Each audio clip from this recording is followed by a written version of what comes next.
pues vamos a ver otra parte de nuestro tema, del tema 11. En este caso vamos a ver otros usuarios, ¿de acuerdo?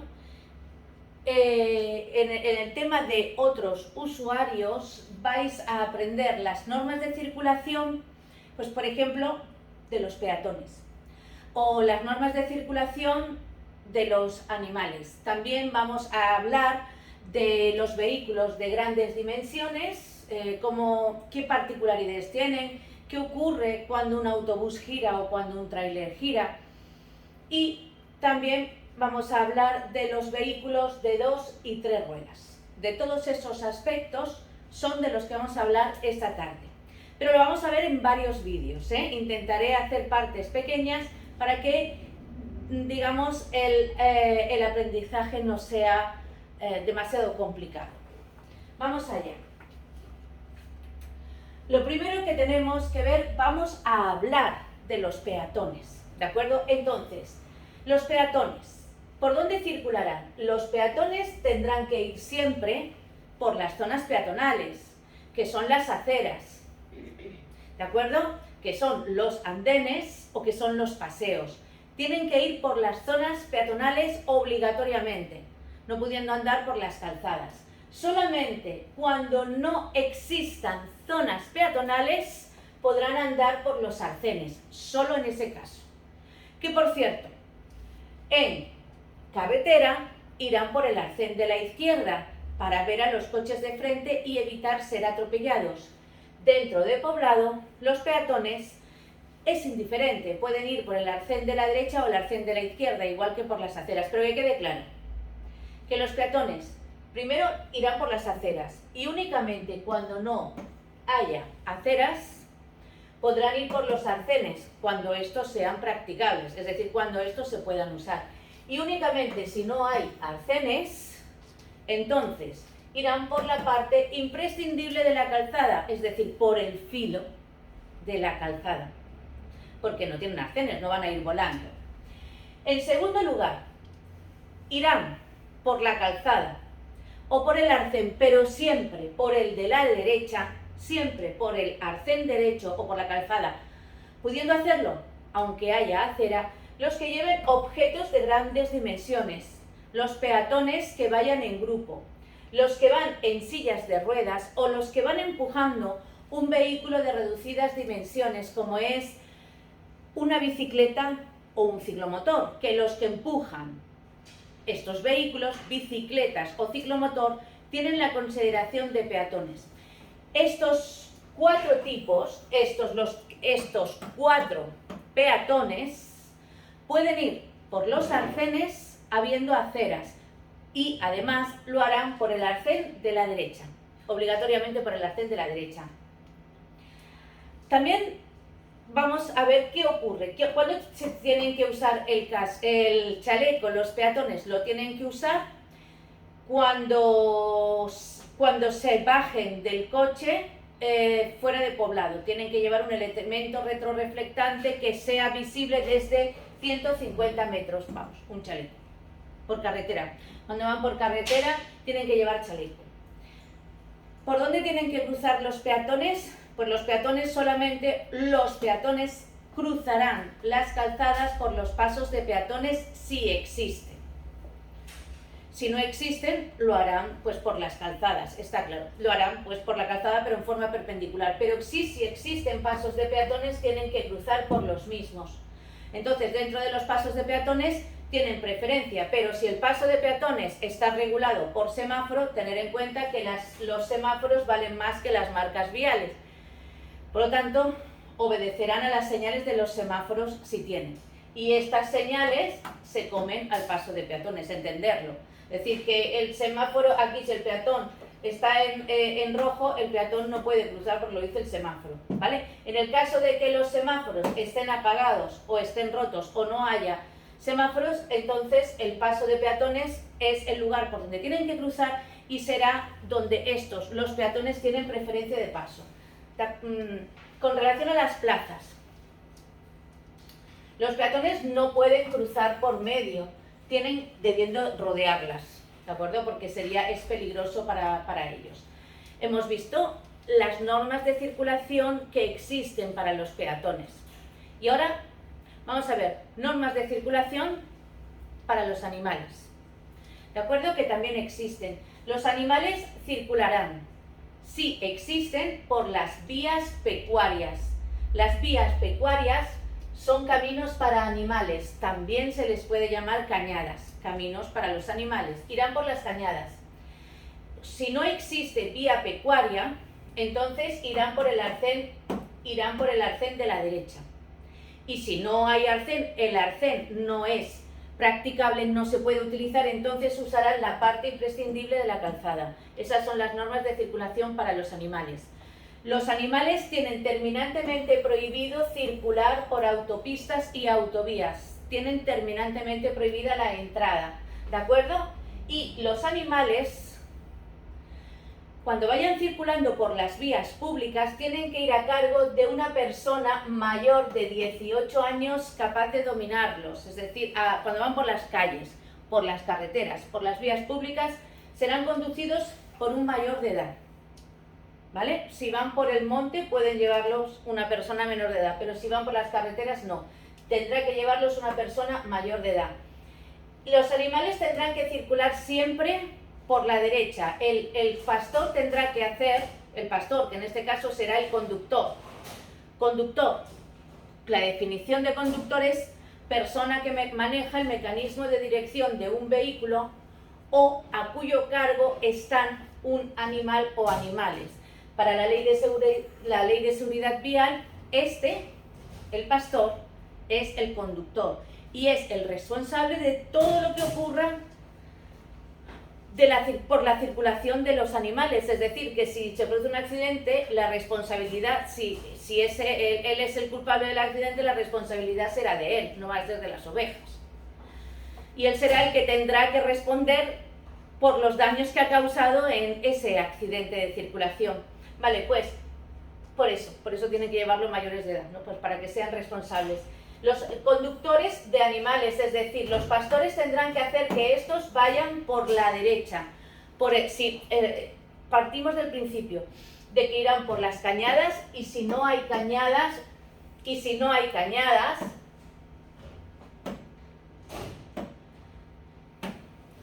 irán por las cañadas. Si no hay cañadas, irán por el arcén derecho y como máximo ocuparán el carril de la derecha, como máximo. El conductor, el pastor tiene que hacer que vayan como máximo por el carril derecho. Si son un grupo grande, el conductor, el rebaño tendrá que ser dividido en dos grupos más pequeños, los cuales tendrán que ser conducidos por dos pastores. Cuando circulan de noche, tendrán que llevar luces. El pastor, el conductor o los conductores tendrán que llevar luces blancas por la parte delantera y luces rojas por la parte de atrás. Vamos, linternas, que sean linternas, pero que se le vea. Y les harán cruzar a los animales por las cañadas, que son los cruces de los animales. Es decir, los animales, cuando se cruza una carretera con un camino de animales que ya se llama cañada, pues los animales tienen que cruzar por el paso de peatones para animales, que es la cañada. Y por cierto, en las cañadas tienen preferencia. ¿Y cómo sabes tú que es una cañada y que por lo tanto tiene preferencia los animales? Porque te encuentras la señal de animales domésticos y debajo la inscripción cañada. Estas dos señales juntas configuran lo que es la señal de cañada. Y ahí ya sabes que tienen preferencia los animales. Tercer punto. Vehículos que dificultan la fluidez en la circulación. Estamos hablando de los vehículos de grandes dimensiones, los vehículos pesados, los que pesan más de 3.500 kilos. Estos vehículos tenemos que tener cuidado porque al girar ocupan más espacio del normal. De hecho, la ley les permite girar de manera distinta. La ley dice, como norma general, para girar a la derecha tendrás que ponerte lo más cerca posible del borde derecho, salvo que se trate de un vehículo de grandes dimensiones que no tiene que cumplir esta normativa. Porque, por ejemplo, este autobús para girar necesita abrirse más, necesita tener más espacio. Entonces, tienen permitido girar a la derecha, por ejemplo, desde el carril de la izquierda.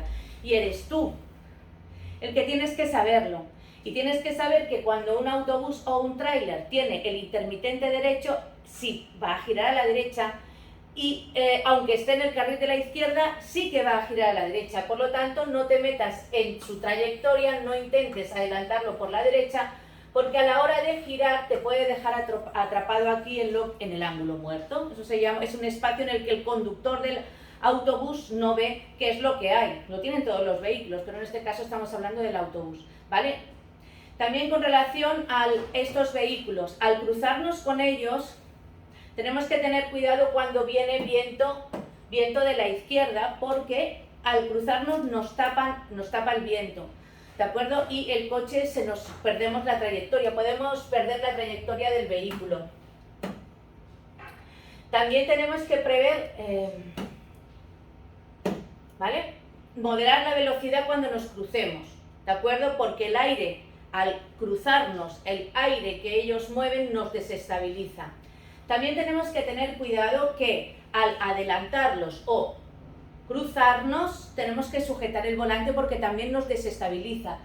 Al cruzarnos, si el viento viene de la izquierda, tendremos que tener cuidado al cruzarnos porque momentáneamente nos para el viento. Al cortarnos el viento tenemos que tener en cuenta que nosotros, como el viento viene de la izquierda, nos lleva el coche hacia la derecha. Por lo tanto, nosotros llevamos el volante forzado contra la izquierda. En el momento en el que nos crucemos con un tráiler o con un autobús, nos para en seco el viento y en un primer momento parece que somos atraídos hacia él.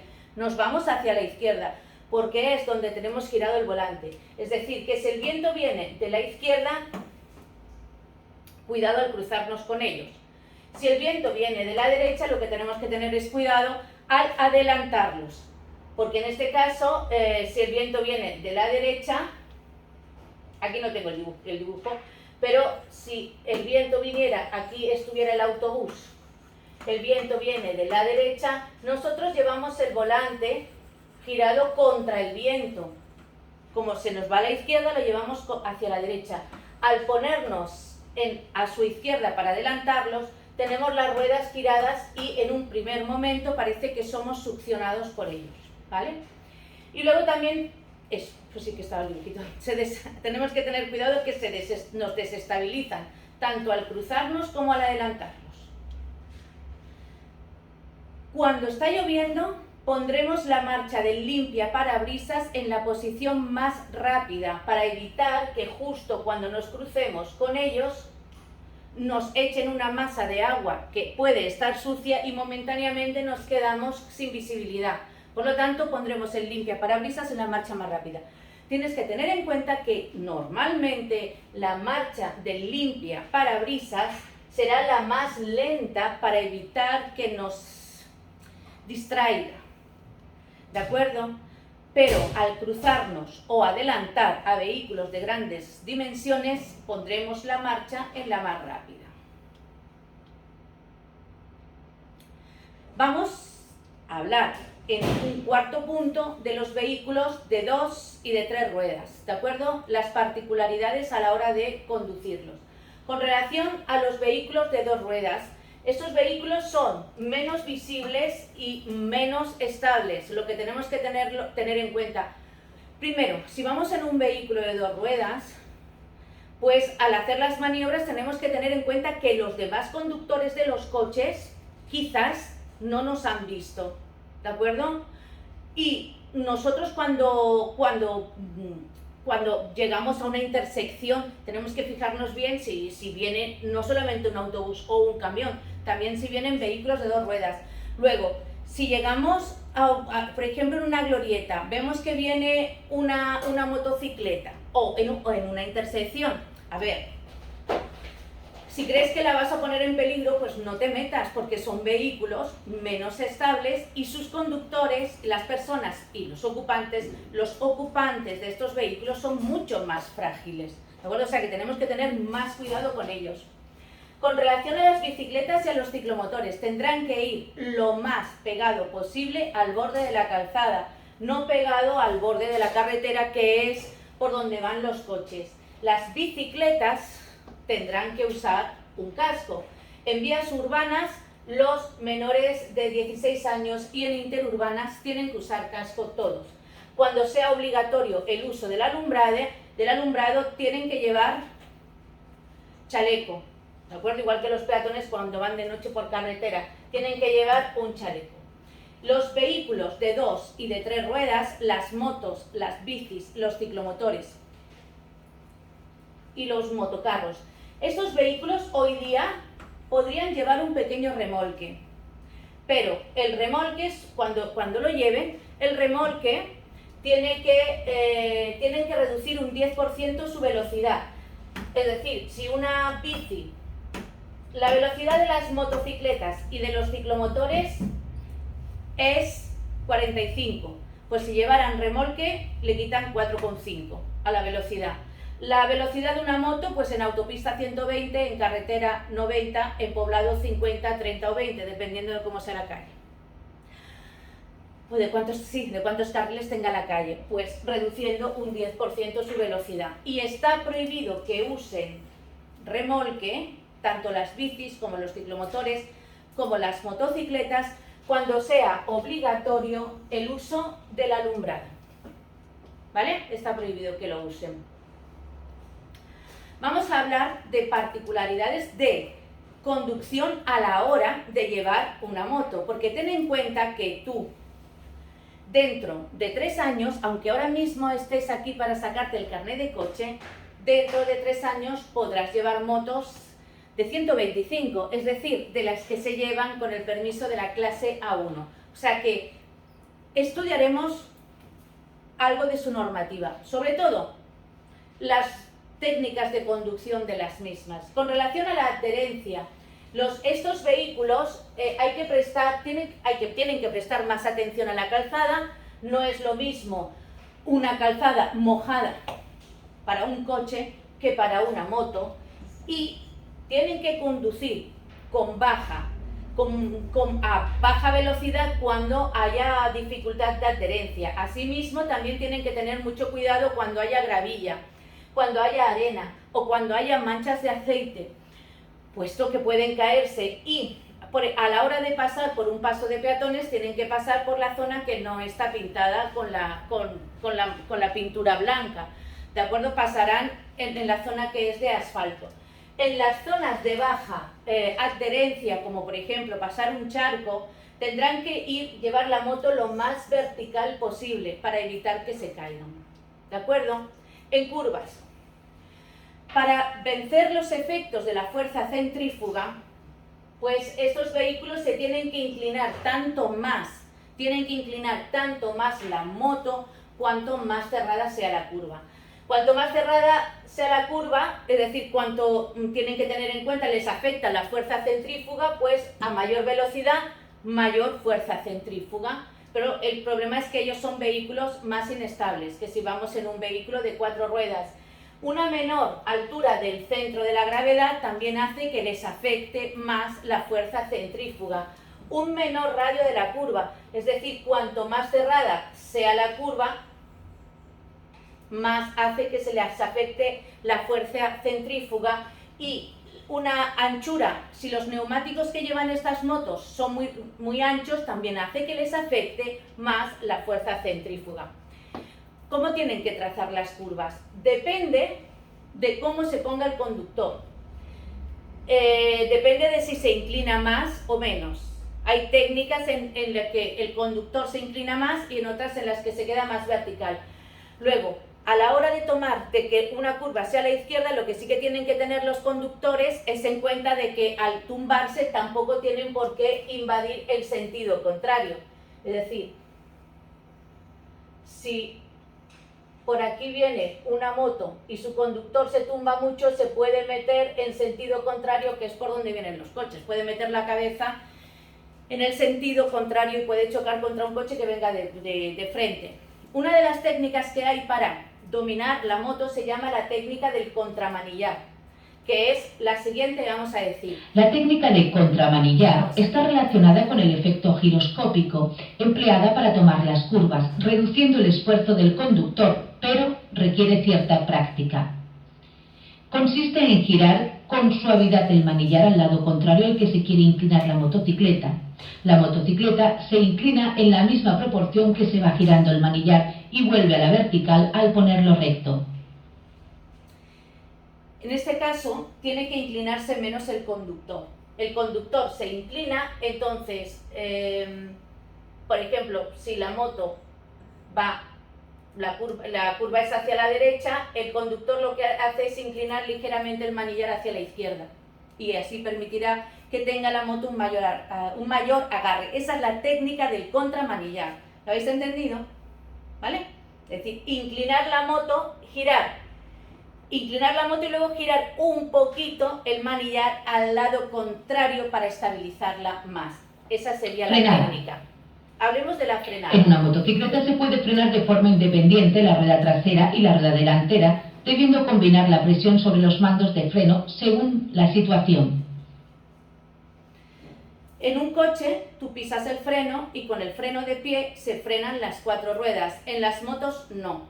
¿De acuerdo? Mano delantera, con la mano derecha se frena la rueda delantera y con el pie derecho se frena la rueda trasera.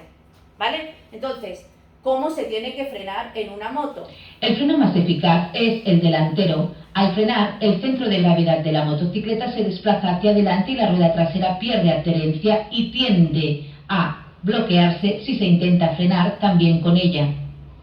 Teniendo en cuenta que al frenar el peso se va, el centro de gravedad, el peso se va hacia adelante, se levanta la rueda trasera. Al quedar esta rueda levantada, se bloquea, teniendo además en cuenta que el freno trasero es un freno más potente. Entonces tiende a bloquearse más la rueda trasera. Por lo tanto, hay que tener cuidado al frenarlo. También luego veremos que os preguntarán que ¿cuándo se bloquea menos la rueda trasera? Y la respuesta es, pues cuando lleva un pasajero. Claro, tú en una moto tienes que tener cuidado que al frenar la rueda de atrás, como el peso se va hacia adelante, se levanta un poquito y por muy poco que le frenes se bloquea, se frena. Pero si llevas pasajero, al llevar más peso se bloquea menos la rueda trasera. Aquí se ve claramente. Distancia de frenado a 100 km por hora. Usando solo el freno trasero, 90 metros.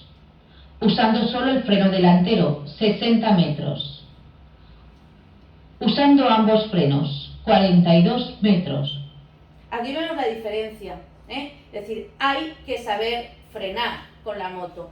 Si solamente usas el freno trasero, la distancia de frenado de la moto son 90 metros yendo a 100 por hora. Si solamente usas el freno delantero, la distancia de frenado son 60 metros. Cosa que si lo haces bien y combinas los dos frenos, puedes recortar la distancia de frenado a 100 por hora en 42 metros. ¿Y cómo se hace? Pues vamos a ver. Primero empezamos a frenar con el freno delantero. Primero freno delantero. Una vez que la moto, el impulso se va hacia adelante, empezamos a frenar con el freno trasero. Y después combinamos los dos frenos, delantero y trasero. ¿Vale? En un coche es más fácil. Distancia. ¿Vale? En un coche es más fácil. Conducción con pasajero. La conducción con un pasajero aumenta el riesgo de accidente, especialmente porque la motocicleta se comporta de forma muy distinta, ¿de acuerdo? Es decir, aumenta el riesgo de accidente. Este conductor está acostumbrado a ir solo. La aceleración no es la misma cuando él va solo o ella va sola que cuando va con pasajero. A los giros no son los mismos. El comportamiento de la moto, los pesos de la moto son completamente distintos. Por lo tanto, cuando lleva pasajero, la moto siente extraños. Empieza a frenar más tarde de lo que lo mismo tendría que haber frenado, o lo mismo entra a más velocidad y no ha tenido en cuenta el peso extra. ¿De acuerdo? Porque eso, la moto se comporta de manera distinta. Un coche también es distinto, llevar un coche cuando vas tú solo o cuando va solamente el asiento del copiloto a cuando va el coche cargado van 4 personas o 5 personas. Es distinto. La aceleración no es la misma cuando vamos solos que cuando va cargado ni a la hora de frenar, pero claro, en un coche no es tan, digamos, peligroso como puede resultar en una moto.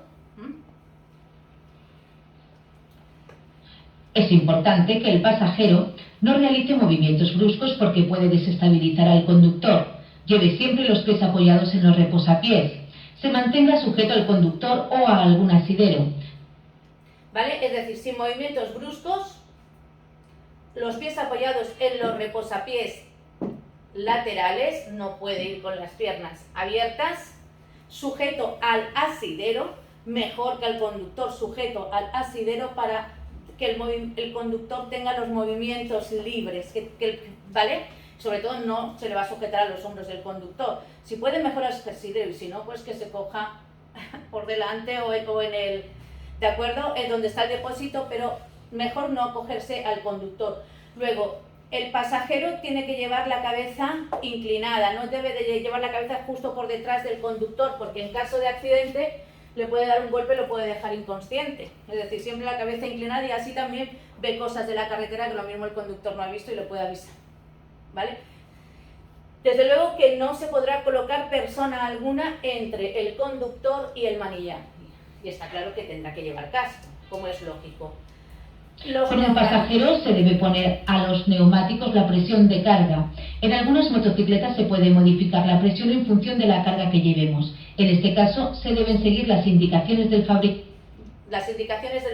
¿Vale? Es decir, se le pone la posición de carga a los neumáticos y en algunas se puede modificar la suspensión. El peso del pasajero también afecta por el aumento de la distancia de frenado, aunque mejora la eficacia de frenado porque hace más difícil que la rueda trasera se bloquee. Recordad que la rueda trasera no se bloquea tanto, porque lleva más peso.